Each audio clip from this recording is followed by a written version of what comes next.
जब आहाज राजा बना तो उसकी अवस्था 20 वर्ष थी। उसने यरूशलेम में 16 वर्ष शासन किया। उसने अपने पूर्वज दाऊद की तरह वही नहीं किया जो प्रभु की दृष्टि में उचित है, बल्कि वह इस्राएल के राजाओं के मार्ग पर चला। प्रभु ने जो राष्ट्र इस्राएलियों के सामने से भगा दिए थे, उसने उनके घृणित कार्यों के अनुसार बाल की देव मूर्तियां बनवाई, बेन हिन्नोम की घाटी में धूप चढ़ाई और अपने ही पुत्रों की आहुति दी। वह पहाड़ी पूजा स्थानों में, टीलों पर और प्रत्येक छायादार वृक्ष के नीचे बलिदान चढ़ाता और धूप देता था। प्रभु उसके ईश्वर ने उसे अरामियों के राजा अराम के हाथ दे दिया। अराम ने उसे पराजित किया और वह उसके बहुत से लोगों को बंदी बनाकर दमिश्क ले गया। वह इस्राएल के राजा के हाथ भी दिया गया, जिसने उसे बुरी तरह पराजित किया। रमल्याह के पुत्र पेकह ने एक ही दिन में यूदा के 1,20,000 वीर सैनिकों को मार गिराया। यह इसलिए हुआ कि उन्होंने प्रभु अपने पूर्वजों के ईश्वर को त्याग दिया था। एफ्राइम के वीर योद्धा जिक्री ने राजा के पुत्र मासेया, महल के प्रबंधक अज्रिकाम और एल्काना को, जिसका पद ठीक राजा के बाद था, मार गिराया। इस्राएली उनके भाई बंधुओं में से 2 लाख स्त्रियों और बच्चों को बंदी बनाकर ले गए। इसके अलावा वे लूट का बहुत सा माल समारिया ले गए। वहां ओदेद नामक प्रभु का एक नबी था।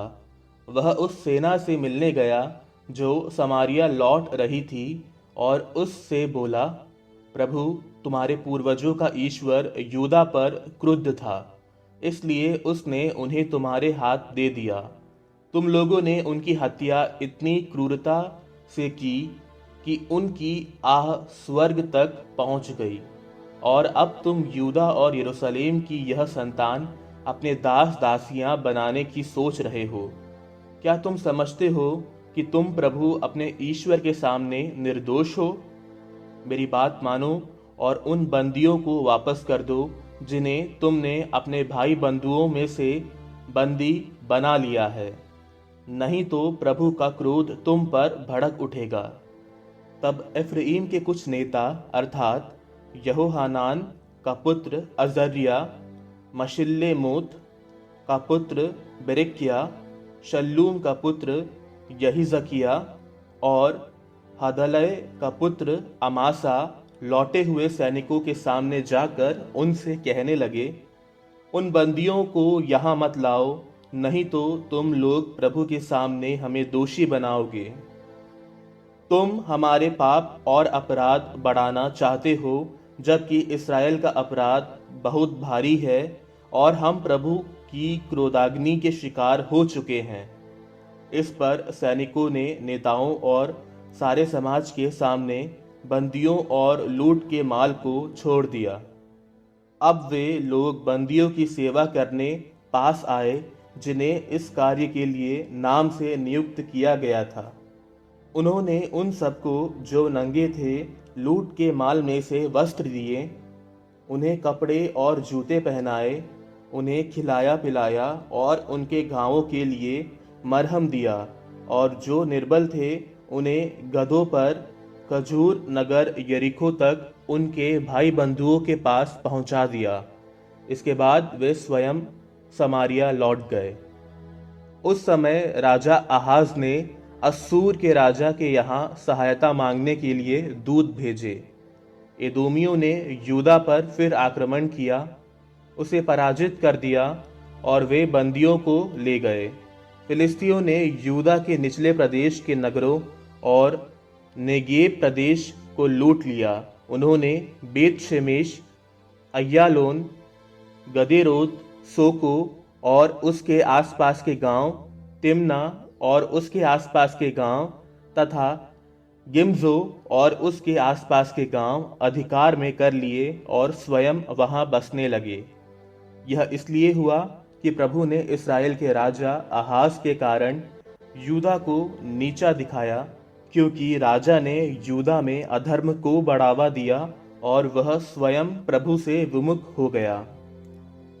असूर के राजा तिलगत पिलएसेर ने सहायता देने की बजाय उस पर आक्रमण किया। आहाज ने प्रभु के मंदिर, राजभवन और पदाधिकारियों की संपत्ति का कुछ अंश लेकर असूर के राजा को दे दिया था, फिर भी उससे उसे कोई लाभ नहीं हुआ। राजा आहाज ने अपने संकट के दिनों में भी प्रभु के साथ अपना विश्वासघात बढ़ाया। उसने यह कहते हुए दमिश्क के देवताओं को बलिदान चढ़ाए, जिन्होंने उसे पराजित किया। अराम के राजाओं के देवता उनकी सहायता करते हैं, इसलिए मैं उन्हें बलिदान चढ़ाता हूँ, जिससे वे मेरी सहायता करें। आहाज ने ईश्वर के मंदिर का सामान इकट्ठा कर उसके टुकड़े टुकड़े कर दिए। उसने प्रभु के मंदिर के द्वार बंद कर दिए और यरूशलेम के कोने कोने में वेदियां बनवाई। उसने यूदा के प्रत्येक नगर में पहाड़ी पूजा स्थान स्थापित किए, जिससे वहां पराये देवताओं को धूप चढ़ाई जाए। इस प्रकार उसने प्रभु अपने पूर्वजों के ईश्वर का क्रोध भड़काया। उसका शेष इतिहास और प्रारंभ से अंत तक उसका कार्यकलाप यूदा और इस्राएल के राजाओं के इतिहास ग्रंथ में लिखा है। आहाज अपने पितरों से जा मिला और यरूशलेम के नगर में दफनाया गया, क्योंकि उसे इस्राएल के राजाओं के समाधि स्थल में स्थान नहीं दिया गया। उसका पुत्र हिजकिय्याह उसकी जगह राजा बना।